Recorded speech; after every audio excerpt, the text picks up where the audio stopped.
나는 나이 든 나를 만나지 않기로 결심했다. 제17화. 우린 다시 만날 수 있을까요? 나는 솔직히 지금이 내가 낯설다. 그녀가 나를 찾아왔던 날로 시간을 돌이켜보면 후회가 남기도 한다. 선아야, 사실 나는 말이야, 단 한 번도 나의 나이 든 모습을 상상해 본 적이 없었어. 그녀가 고개를 돌려 나를 바라보는 게 느껴졌다. 나는 여전히 바다의 시선을 응시하고 있었다. 나를 만난 후에도 나이 든 우리 미래의 모습을 생각한 적 없었어? 나는 잠시 생각하다가 이내 고개를 끄덕였다. 그 당시 나는 그녀와 평생 사랑하는 것을 꿈꾸었다. 하지만 단 한 번도 그녀와 함께 볕이 잘 드는 앞마당에 앉아 나이 들어간다는 것을 상상해 보지 않았던 것 같다. 우리는 한참 동안 그곳에 앉아 있었다. 우리가 좀 더 늦게 만났다면 끝까지 사랑할 수 있었을까? 그만 가볼게. 그녀가 자리에서 일어났다. 예전처럼 여전히 아름다웠지만 왠지 모르게 여전히 낯선 그녀의 모습. 잘 지내고. 그녀가 나의 어깨에 손을 서투르게 살며시 가져다 대며 말했다. 응. 그녀가 눈인사를 남긴 채 나를 스쳐 지나갔다. 나는 돌아서서 그녀를 바라봤다. 선아야. 그녀가 돌아서 나를 바라봤다. 그거 알아? 김치찌개는 먹기 바로 직전에 끓이는 게 가장 맛있다. 내가 그녀에게 해줄 수 있는 가장 멋진 마지막 말이었다. 그녀가 웃으며 고개를 끄덕이고 떠났다. 젊은 날에 사랑할 수 있어서, 그리고 사랑에 아파하고 이별에 슬퍼할 수 있어서 감사해. 고마워, 선아야. 나와 그 시절을 함께 해줘서. 그녀와 함께한 시간은 그동안 큰 아픔으로 나를 괴롭혔다. 지금까지도 말이다. 한때는 다시 시간을 되돌린다면 그녀를 만나지 않았을 거라고 생각했다. 아픔을 잊는 방법으로 그녀와 함께 했던 행복한 시간마저 인정하지 않았던 것이다. 그 방법이 과연 옳았던 것일까? 나는 오랜 시간이 지난 뒤에 내가 잘못 생각했음을 깨닫는다. 기억이란 놈의 특징은 시간이 지난 뒤에 다시 꺼내보면 이전과 다르게 180도 변해버린다는 것에 있다. 시간이 더 흐른 뒤 그녀와 나의 추억은 또 어떻게 변하게 될까? 나는 그때가 또 기다려진다. 회사 퇴직 일주일 전. 그날도 나는 누구보다 먼저 자리에서 일어났다. 아무 생각 없이 고개를 들었는데 김숙희 씨가 나를 노려보고 있는 모습이 보였다.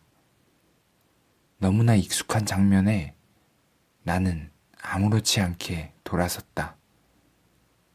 하지만 나는 다시 문을 열고 들어와 김숙희 씨 앞에 가서 섰다. 뭘 봐요? 미안한데 눈 좀 감아줄래요? 내 말에 그녀는 흠칫 놀라 멍하니 나를 쳐다만 보고 있었다. 다시 말해줄까요? 그녀는 나의 말에 눈을 컴퓨터 모니터로 돌리며 고개를 푹 숙였다. 출국일. 아주머니가 챙겨준 고추장과 밑반찬을 들고 인천공항에 도착했다. 처음 여행을 했던 제주도 여행과는 다르게 깔끔하게 밀봉돼 포장되어 있었다. 이런 게 무슨 필요가 있냐고 투덜대는 나에게 아주머니는 이제는 자신만 믿으라며 알아서 해주겠다고 말했다. 그리고 내게 주소가 적힌 쪽지 하나를 선물이라며 건네주었다. 이제 나는 영국으로 떠난다. 어릴 적 나는 낯선 곳을 찾아 탐험하는 탐험가가 되고 싶은 적도 있었다. 그 시절에는 꿈이 수시로 바뀌었던 때라 아마도 TV에서 나왔던 탐험가를 보고 나도 세계를 탐험하는 사람이 되고 싶었던 것 같다. 나는 지금 탐험을 앞둔 사람처럼 미치도록 설레기도 하고 한편으로는 떨리기도 한다. 이런 기분은 태어나서 처음이었다. 문득 아주머니는 어떤 기분이었을까 궁금했다. 아마도 이미 다른 누군가와 친해져 수다산매경에 빠져 있을 것이 분명했다. 그것도 좋을 것이다. 물론 나처럼 혼자서 생각하는 사람에게도 나쁠 것은 없다. 공항은 어떤 곳일까? 누군가는 돌아올 테고 누군가는 떠날 것이다. 반가움에 얼싸안고 기뻐하는 사람들도 있을 테고 떠나는 이의 뒤에서 아쉬움 가득한 손을 흔들고 있는 사람들도 있을 것이다. 그 사람이 사라진 뒤에도 차마 발길이 떨어지지 않아 한동안 멍하니 공항을 헤매고 있는 사람들도 볼 수 있다. 공항은 손끝이 찌릿한 만남과 헤어짐이 있는 곳이다. 나는 나이 든 나를 만나지 않기로 결심했다.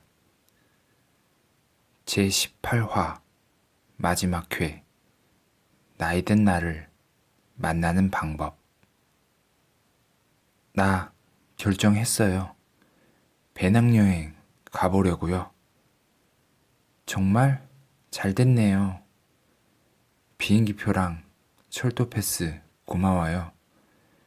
대신 이건 제가 살게요. 너무 차이가 큰 거 아니에요? 그럼 뭐 비싼 거 먹을래요? 소고기 먹으러 갈래요? 아니에요. 다음에요. 다음에. 그녀의 목소리가 갑자기 작아졌다. 나 그 사람 찾아가 보려고요. 그녀의 말에 나는 아무 말 없이 고개를 끄덕였다. 우리가 말을 하지 않아도 시간은 흘렀다. 걱정되네요. 내가 여행 잘 할 수 있을지. 내가 침묵을 깼다. 젊음이 좋은 건 실패해도 다시 도전할 수 있다는 거 아니겠어요? 하지만 어쩌죠? 난 젊지 않기 때문에 이제 도전할 기회가 점점 없어지네요. 윤재 씨가 배낭여행 다녀오면 우리 위시리스트 전부 완료하는 거네요. 나는 고개를 끄덕였다. 우린 밖으로 나와 걸었다. 나는 인도의 안쪽으로 걸었고 그녀는 바깥쪽으로 걸었다. 그녀의 얼굴을 바라봤다. 그녀도 나를 바라봤다. 우린 함께 웃었다. 우린 왜 행복하지 않았던 걸까? 그녀는 그녀만의 아픔이 있었고 나 역시 그랬다. 하지만 결국 우리는 같은 이유로 아파했던 것이다. 어쩌면 내 몸에 묶인 끈 하나가 그녀와 연결되어 있을지도 모른다. 만약 그녀가 나를 만나지 않았다면, 내가 그녀를 만나지 못했다면, 우린 어떻게 되었을까? 우리 몸에 묶인 하나의 끈은 끊어져 버렸을까? 윤재 씨 기억나요? 생각나지 않는 것들. 아, 네. 그때 내가 그런 순간들은 특별하지 않다고 말했어요. 하지만 지금 생각해보니 그게 아니었던 것 같아요. 평범하게 스쳐간 순간을 잘 기억해 보세요. 생각나지 않는 것들? 내가 물었다. 그녀가 고개를 끄덕였다. 운명이나 인연이란 것도 엄청난 느낌을 받는다거나 한눈에 반하는 게 아니라 평범하게 지나친 어떤 순간에 있었을 수도 있는 거니까. 여행 18일째 부다페스트 글루미 선데이. 익숙해지려고 하면 떠나고 편해지려고 하면 새로운 난관에 봉착한다. 여행이란 게 그런 걸까? 나는 부다페스트에 도착했다. 아주머니가 꼭 선물을 찾으라고 말했던 바로 그곳이다. 그날 밤 어부이 요새 2층에 올라서니 도시가 한눈에 들어왔다. 난 언제나 가로등 불빛을 사랑했다. 이곳에선 그 가로등 불빛의 황금색이 도시 건물을 비추어 고풍스러운 건물에 옷을 폈다. 마치 강 위에 떠 있는 듯 국회의사당의 매혹적인 자태에 홀려버릴 것 같았다. 대학 시절 그녀를 처음 만났던 그 순간처럼 이 도시의 야경은 나를 단숨에 사로잡았다. 가야 했지만 쉽사리 발이 떨어지지 않았다. 2번 다시 오지 못할 것이란 사실을 알기에 조금 더 마음에 담아두고 싶었다. 하지만 언젠간 조금씩 희미해질 것을 알기에 안타까웠다. 몇 년 전 한 기자가 내게 몇 년 후 나의 모습을 예상해달라고 한 적이 있었다. 물론 나는 아무런 대답을 하지 못했다. 나는 나의 나이 든 모습을 상상해 본 적이 없었기 때문이다. 내가 만약 40이 된다면 어떨까? 그리고 계속 나이가 들어갈 수 있을까? 나는 그것이 영화 속에서나 일어나는 일이라고 생각했다. 내게는 가장 평범한 것이 가장 어렵게 느껴졌다. 평범한 누군가의 남편이 되고 아빠가 되고 할아버지가 되는 일이 내게는 마치 이루어질 수 없이 멀리 있는 꿈 같았다. 나는 내 인생이 젊은 시절에서 끝날 거라고 생각했다. 나에게 행복이란 남의 이야기처럼 멀게만 느껴졌으니까. 사실 지금 나는 그때와 크게 다른 사람이 된 것은 아니다. 그저 몇 년의 시간만이 흘렀을 뿐이다. 지금도 여전히 내 옆에는 아무도 없고 삶을 향한 의지도 크게 달라진 것은 없다. 하지만 왜일까? 내일이 안 되면 언젠가라도 지금과 다른 나를 발견할 것 같은 기분이 들었다. 더 이상 과거만이 내 인생의 전부라고 생각지 않는다.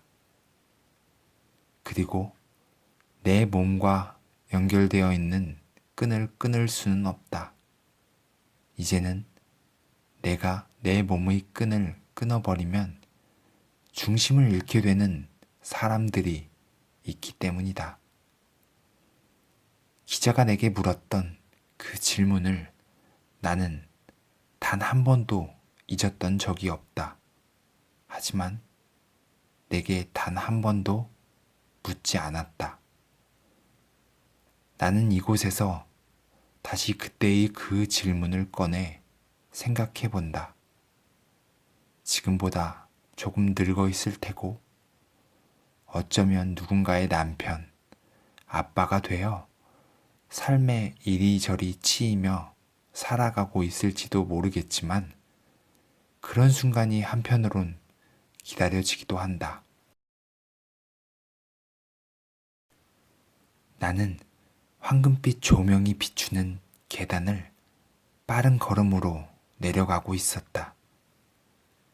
아래쪽에서는 어느 동양인 노부부가 서로의 손을 소중히 잡은 채 천천히 올라오고 있었다. 너무나 행복해 보이는 모습이 부러웠다. 그들이 나를 스치듯 지나가는 순간 나는 그 자리에 멈춰섰다. 그리고 천천히 뒤를 돌아봤다. 그들의 뒷모습에 나도 모르게 미소가 지어졌고, 나도 모르게 내 입에서 이런 말이 터져 나왔다. 유레카.